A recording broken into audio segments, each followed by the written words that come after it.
Hi everyone! Welcome to the Empath It's another love reading, timeless and general. Take what resonates lang po. Maybe some part of the reading maka-resonate kayo, some part of it hindi.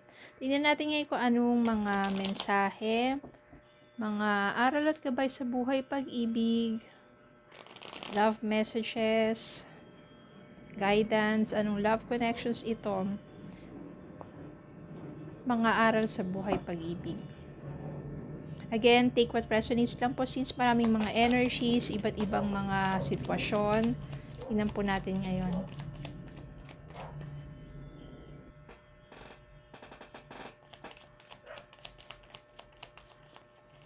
Spirit, can send me more messages about these love connections, lessons in life, and guidance.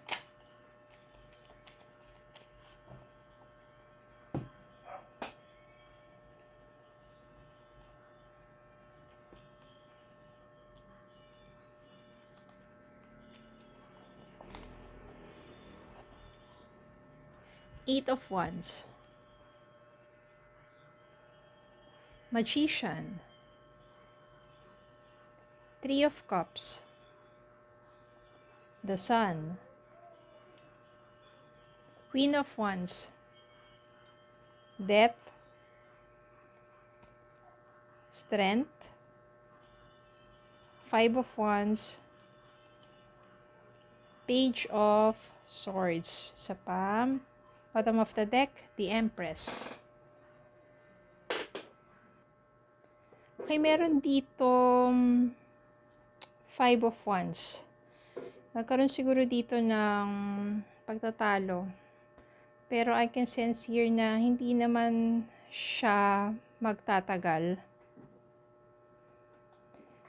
Pagtatalo at hindi pagkakaunawaan dahil na rin sa influence of friends na siguro yung person niyo hindi siya ganun kagusto ng mga kaibigan mo. Yung mga kaibigan mo na meron sila nakikitang something do sa person mo. Kaya may mga sabihin natin, may mga bagay na nasasabi sa iyo yung mga kaibigan mo tungkol sa person mo na maaring hindi ka nais-nais. Which is parang yun yung nakikita at nasisense nila doon sa person mo. Na since ikaw, yung mas nakakausap at mas nakakakilala doon sa person mo, parang hindi mo masyadong inano yung mga friends mo tungkol doon. Pero there is something na maaaring in denial ka sa sarili mo about your person na maaaring totoo nga yung sinasabi nila. Dumating sa point na hindi kayo pagkakaunawaan ng mga kaibigan mo, ganun din ang pagtatalo ninyo ng person mo, kasi bakit diba parang sabi ng person, nakikinig ka kung kani-kanino, ganyan, bakit hindi ka sa akin maniwala sa mga sinasabi ko. Yung mga kaibigan mo naman is, bakit hindi mo rin naman kasi parang anuhin yung person mo, kumprontahin at diba, malalaman mo rin yung mga sinasabi namin ay may mga katotohanan. Maari kasi nakita nila yung person mo na merong iba. Siyempre, ikaw in denial para hindi ka maano sa mga mapahiya sa mga kaibigan mo. Sasabihin mo, hindi totoo yan. Ganito. Pero deep inside, meron ka na rin, kinakabahan ka na rin. Which is yun yung nangyayari sa inyo. Ay darating din yung time dito na hindi kayo magkakausap ng person mo for quite some time. No communication kayo. Siyempre, ikaw, kailangan mo lang lakas ng loob mo diba? Ang hirap na you're in between your friendship with your friends and you're in between with the person that you love. Tapos, nag-stop nga kayo ng communication dahil sa mga pagtatalo, pag-aaway. Darating din naman yung time dito na you're manifesting for something better to happen sa love life mo. At saka syempre, hindi naman sabihin natin, hindi naman mawawala yung pagkakaibigan ninyo. So, you're still manifesting that everything will be okay.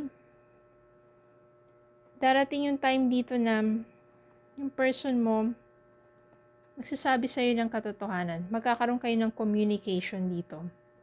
Mag-reach out sa'yo yung person mo. Mag-open up siya sa'yo.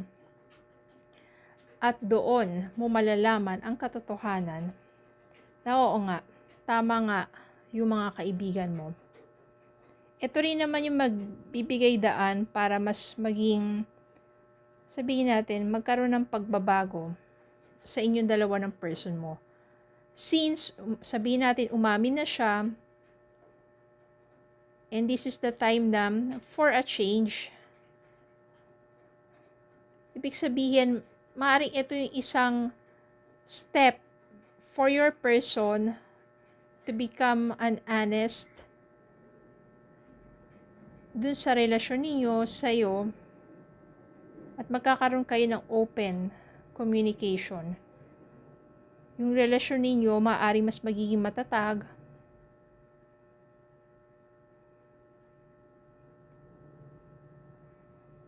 And it will give you so much happiness because there is hope. Because your person, you know, that becomes mature, your person, in-acknowledge niya yung pagkakamali niya. At yun din naman yung marami kayong natutunan doon sa inyong naging relasyon. Dito, mas naging kahanga-hanga ka kasi hindi mo hinayaang masira yung pagkakaibigan ninyo at hindi mo rin naman hayaan na sabihin natin, etong taong to ay tuluyan na talaga magkasiraan kayo. Ibig sabihin, you still protect your friend from your person, you still protect your person from your friend. Na kahit ikaw yung nasasaktan, mas ginawa mo na parang hindi masira pareho. Minsan kasi may nako-compromise, no? In order to protect your person, kasi mahal mo siya, nasisira yung pagkakaibigan ninyo. Or in order naman to mas pinipili mo yung mga kaibigan mo, wala. Nag-give up yung love. Pero dito, mas naging kahanga-hanga ka kasi pareho mong, kumbaga na-contain na mas maging maayos pa rin ang lahat. Tumating nga yung time na babalik siya sa'yo, kakaayos kayo, mag-reach out siya sa'yo, magiging okay ang lahat. At ikaw talaga yung mangangalaga dito sa relationship na to. So, you are the one who is taking care of this relationship at nararamdaman na to ng person mo, kaya meron ng pagbabago dito. Parang marirealize niya na kahanga-hanga ka, marirealize niya na kung kagano ka valuable yung halaga mo sa buhay niya. Doon niya marirealize na napakabuti mong tao at napakaswerte niya na ikaw yung ka-partner niya.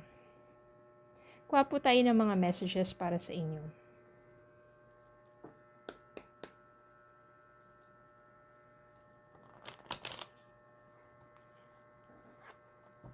Minsan mahirap talaga kapag diba, may mga friends ka, ito nga ang lumabas, reconciliation. Someone from your past is returning to your life.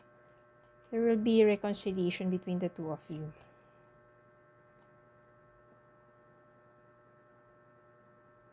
Religious factors. Your love life is influenced by your religious upbringing and spiritual path.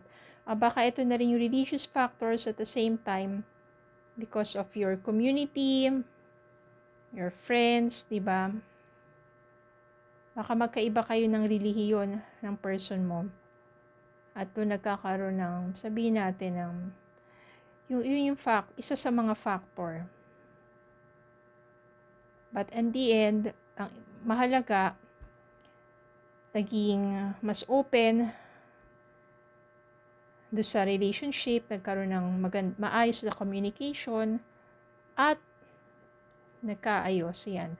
Merong reconciliation.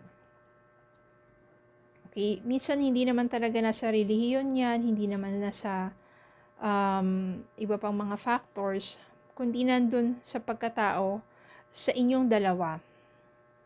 Because sabi nga, love team, yung love life or yung partnership, yung relationship is a team. So, dapat, pareho kayo ng goal, pareho kayo ng aim, dapat you are in alignment.